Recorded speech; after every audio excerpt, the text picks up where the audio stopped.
Hello friends, સ્વાગત છે તમારું રસોઈની મહેકમાં.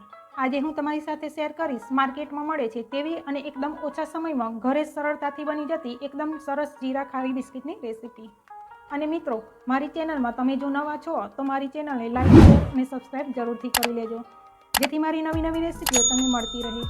હું હંમેશા તમારા માટે એકદમ સરળ રીતે તમે ઘરે જ બનાવી શકો તેવી રેસીપીઓ લાવું છું, તો સબસ્ક્રાઈબ જરૂરથી કરી લેજો અને વિડીયો અંત સુધી જરૂરથી જોજો. તો ચાલો આ જીરા ખારી બિસ્કિટ બનાવવાનું શરૂ કરી દઈએ.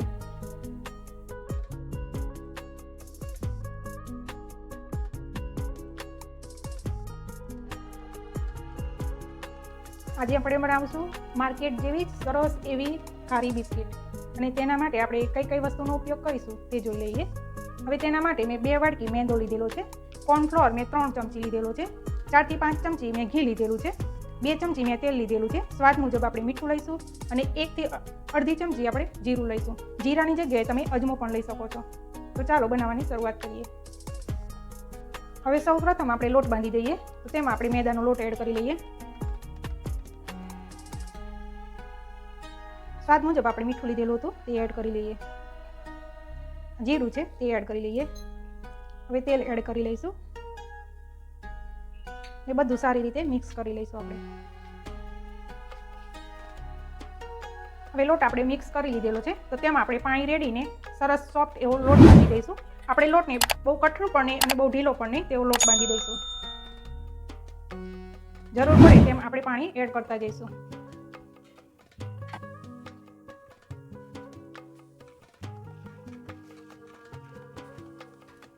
હવે લોટ આપણો બંધાઈ ગયો છે, તમે જોઈ શકો છો. તો થોડી વાર માટે આપણે આ રીતે લોટને મસળી લઈશું, 5-1 મિનિટ માટે.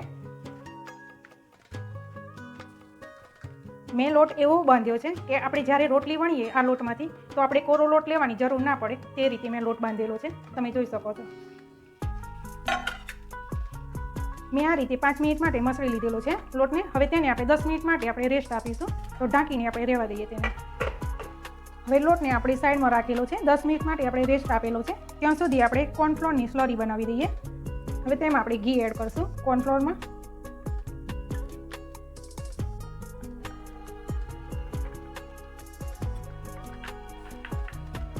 હવે તમે જોઈ શકો છો, આ કોર્નફ્લોર પાવડરમાં મેં 5 ચમચી ઘી નાખીને આ રીતે સ્લરી તૈયાર કરી લીધેલી છે, તમે જોઈ શકો છો. હવે તેને આપણે સાઈડમાં રાખી દઈએ. હવે 10 મિનિટ થઈ ગઈ છે. મેં આ લોટને લઈ લીધેલો છે. હવે તેમાંથી આપણે નાના નાના લુવા કરી લઈશું. આપણે મીડિયમ સાઇઝની રોટલી વણીએ તેવા આપણે લુવા કરી લઈશું.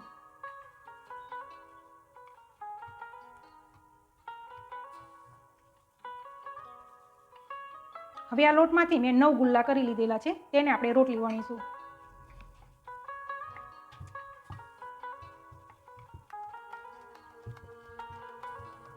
હવે આ રીતે મેં વણી લીધેલું છે અને તમે જોઈ શકો છો તેની થિકનેસ મેં એકદમ પાતળી રાખેલી છે. તો તેને આપણે અલગ પ્લેટમાં લઈ લઈએ. આ રીતે આપણે 3 રોટલી તૈયાર કરી લઈશું.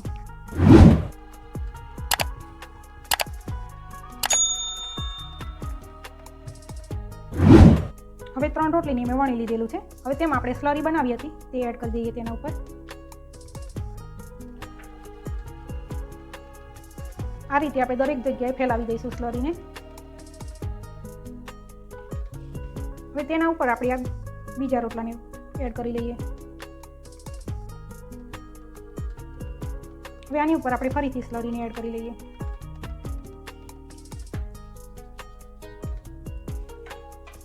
આ રીતે ત્રીજાને પણ મૂકી દઈએ. ફરીથી આપણે સ્લરી લગાવી દઈશું.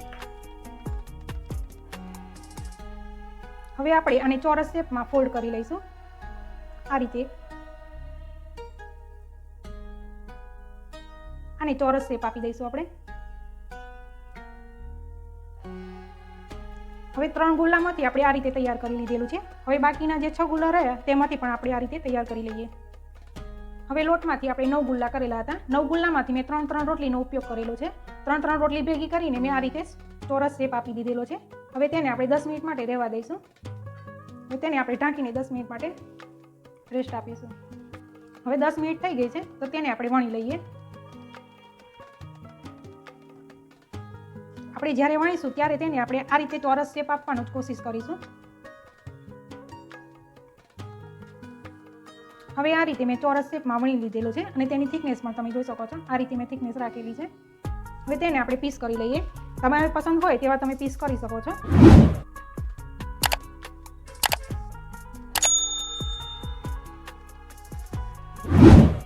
હવે વણીને મેં ચોરસ શેપ આપીને આ રીતે મેં તૈયાર કરી લીધેલું છે ખારીને વણીને. અને હવે મીડિયમ ફ્લેમ ઉપર મેં તેલ પણ ગરમ કરી લીધેલું છે. અને જ્યારે ખારી એડ કરશું આપણે ત્યારે ગેસની ફ્લેમ એકદમ સ્લો રાખીશું અને સ્લો ફ્લેમ ઉપર જ આપણે ક્રિસ્પી ખારીને થવા દઈશું. એકદમ ક્રિસ્પી લાગે ખારી કે થઈ ગઈ છે ત્યાં સુધી આપણે તેને થવા દઈશું.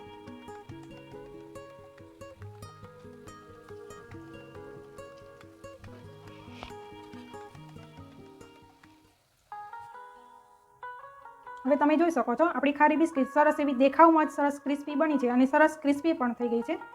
હવે તેને આપણે અલગ પ્લેટમાં કાઢી લઈએ.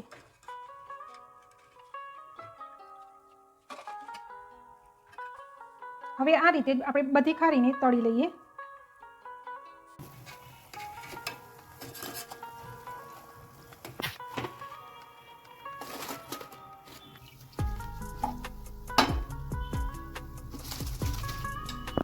તો તૈયાર છે મિત્રો આપણી આ જીરા ખારી બિસ્કિટ. અને તમને તોડીને પણ બતાવો કેવી સરસ બની છે, ક્રિસ્પી.